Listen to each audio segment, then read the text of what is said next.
Barua tarehe 9, barua ilifika ofisini kwangu tarehe 9, na baada ya kufika tu ofisini kwangu tukaandika barua kwa msajili, kwa waziri, tukiomba kwa ujumla kwamba tunaomba atuthibitishie kwa maandishi iwapo barua hii ambayo nimeirejea sasa hivi ni halali na imeandikwa kwa mkono wake.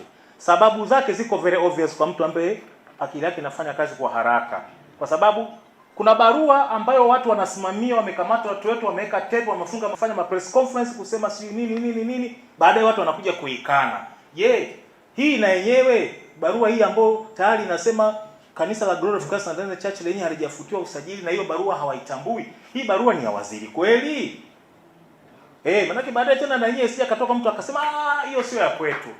Kwa tumeandika barua nyingine tukiomba wizara ithibitishe barua hii kama ni kweli ni ya mheshimiwa waziri.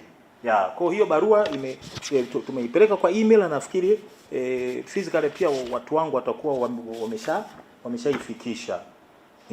Lakini pamoja na hayo pia na katika barua hii tumesema kwamba kutokana na huu msururu wa huyu anasema hivi, huyu anakanusha hichi, hebu tupate clarity kuhusu hii barua ambayo inasemekana ni ya waziri, ni ya kwake kweli? Hasa narudia kwa mara nyingine tena, hasa kipengele cha pili. Hichi kipengele hivi, hawa watu ndio maana tumetaka uthibitishwa kweli kabisa hawa walioyafanya waliyafikiria in the context ya hiyo kilichofanyika, au kuna swala lingine la ziada. Kwa ndio maana tumetaka uthibitishwa. Tarehe 10 mwezi huu pia nikaandika barua nyingine nikimjibu mheshimiwa waziri on the assumption kwamba ile barua ni ya kwake kweli. Umeona tofauti ya wakili na mtu mwingine. Kwanza nimeomba uthibitisho kwamba barua ni ya kwako, nasubiri, kwa sababu hii barua tutaitumia mahakamani na mahala pengine.